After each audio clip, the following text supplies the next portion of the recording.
everyone, welcome back to Story of the World Chapter Highlights. I'm Sophie Teacher, and today we're going to be talking about Chapter 28 of your Story of the World 4 books. Now today we'll be talking about World War II. The first part will be covering how the United States joined the war, and the second half will be talking about the Holocaust that was happening in Europe.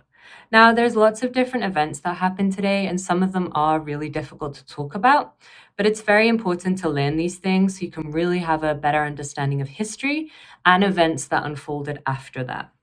So the very first part of our chapter today is in Asia. So at this time in Asia, there was the Second Sino-Japanese War that was happening, Sino being China.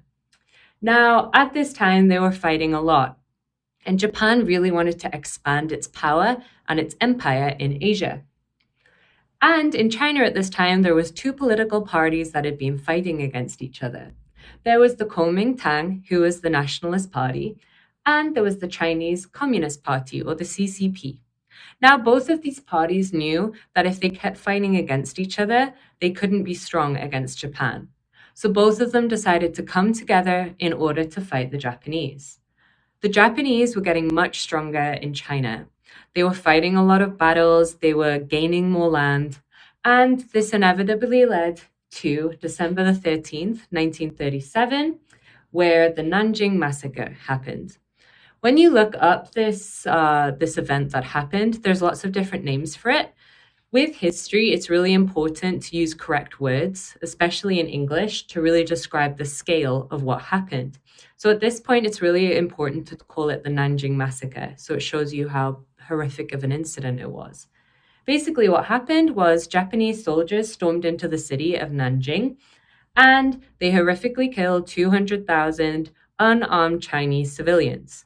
Again, civilians is really important to point out here because it wasn't soldiers they were fighting against. It was just normal people. Now, Japan had its sights set on more land and more of an empire, and they wanted to have more power. At this time, all the European countries were really focusing on the fight against Hitler and the spread of, the Nazis within Europe. And Japan knew this. They knew that Europe was going to be really busy. So at this time in Asia, Great Britain had Hong Kong, France had Vietnam, the Dutch have the East Indies as well. And Japan knew, because they would be distracted, that this was the perfect time to, take those areas. They also knew that in America, Franklin D. Roosevelt, who was the president of the United States, he didn't want to be involved in any more wars, and neither did his people. They were bored of wars and they were tired. So he said to Great Britain, we'll supply you with oil and weaponry, but we don't want to be part of this war. And, Great Britain were thankful for the help. Now, at this time again, Japan was thinking more and more about taking these areas in Southeast Asia. A lot of these areas in Southeast Asia were in the Pacific Ocean. They thought, we can take these areas, Europe will be distracted, but one thing that stood in their way was America. America had a really strong naval base in Hawaii, which is very far out into the Pacific Ocean. Japan knew if they attacked these areas, especially the ones owned by the allies of the United States, that America would attack them and fight back.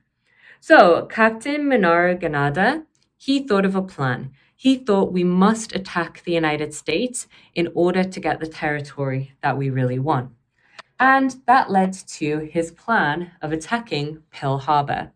Now, Pearl Harbor was a harbor in Oahu in Hawaii. It had a very, very strong naval base. And at this time, there was a celebration going on. So a huge significant amount of the American Navy and their ships were there at the time of the attack. So at this time, the captain and lots of Japanese military, December the 7th, 1941, they attacked Pearl Harbor. It was a huge fight. There was kamikaze planes that bombed down onto the ships, and the people in Pearl Harbor were shocked. They didn't see it coming at all. Over 300,000 US soldiers were killed in the attack on Pearl Harbor, and it devastated the American Navy at that time. Now, for Japan, they thought this will help us get our islands. It will help us increase our empire. But also it meant that Franklin D. Roosevelt went, we can't sit by and watch anymore. This was an attack on America and American citizens. We're part of this war now. So this is how America joined World War II. Even 6 months later, America decided to get its revenge on Japan, and this is where the Battle of Midway happened, with American ships, American planes and ships attacking Japanese warships. And this was in June 1942.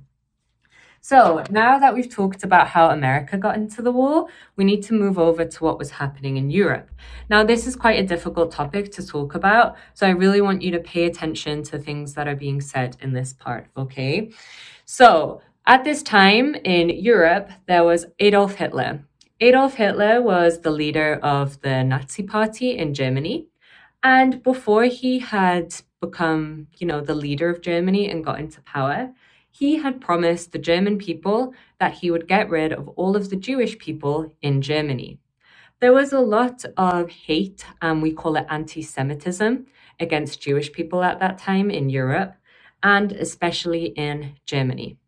So Adolf Hitler really built his beliefs and his following behind this. He really saw that Aryans, he called them, were a superior race. Aryans in this context really talks about white German people, specifically those who were tall, blonde, blue-eyed, which wasn't at that time how you would describe the Jewish people in Germany. So he was basically saying that the Jewish people were inferior compared to what he called the superior Aryan race. Now, it even went as far that in 1936, the Olympics were held in Berlin, and a Black athlete, Jesse Owens, won 4 gold medals for the United States, and Adolf Hitler didn't even want to admit that he had won the medals. It was really, really bad. And this is how he built up the Nazi Party, a big part of it being hating Jewish people. Now, as more and more hate, happened, and the start of World War II took place in 1939, more hate spread for Jewish people. In Germany and in countries like Poland that, Hitler had taken over, Jewish people were forced to wear a Star of David on their arm. A Star of David is a Hebrew symbol. And he told people, Jewish people, they had to wear a yellow Star of David on their arm so they could easily be identified. Now, forcing people to do this really grew hate more and more against Jewish people at this time. Jewish people were getting attacked in the streets, and this even led November 9th, 1938, to the Night of Broken Glass, where Jewish people were attacked and killed in the streets of Germany and Poland and all these different areas. Now, this got even worse to the point that Jewish people were forced into certain areas in the city. We called them ghettos. They, were very specific places that Jewish people were forced to live. There was barbed wire, so they weren't allowed to leave these areas. And, this eventually led to something that we call concentration camps. So after these ghettos that were in the city, Hitler decided he wanted to build concentration camps. This basically was camps in, outside the city or in the countryside where Jewish people were forced to go to by train. They'd pack Jewish people on these trains and send them to these different areas. 2 of the most famous are Dachau and Auschwitz. And what happened in these camps, originally they were meant to be labor camps, but Hitler decided he really did want to, commit a genocide against the Jewish people. And he started killing people, specifically normally using gas chambers. He killed people in these concentration camps. At this time as well, and especially near the end of the war, more and more European countries started to notice what was going on in Germany, and lots of them turned a blind eye. Lots of them didn't do anything about what was going on. And it was only after the war that they started to talk about the horrific things that had been experienced by the Jewish people. Now, by 1945, which was the end of World War II, 6 million Jewish people were put to death. Which, was a genocide in Europe. Some say it could even be a larger number. This also included Roma people from Romania, Catholics. There were lots of different groups that were, put to death and attacked at this time. Now, there's a lot of like good movies and books you can read about this topic. It is a really difficult topic to learn about. The Boy in the Striped Pajamas, I would definitely recommend. If you want to learn more about this topic, you can read the book or watch the movie. And yeah, it's a hard subject to learn about, but a really important one. Okay? All right. Well done, everyone. I'll see you next time.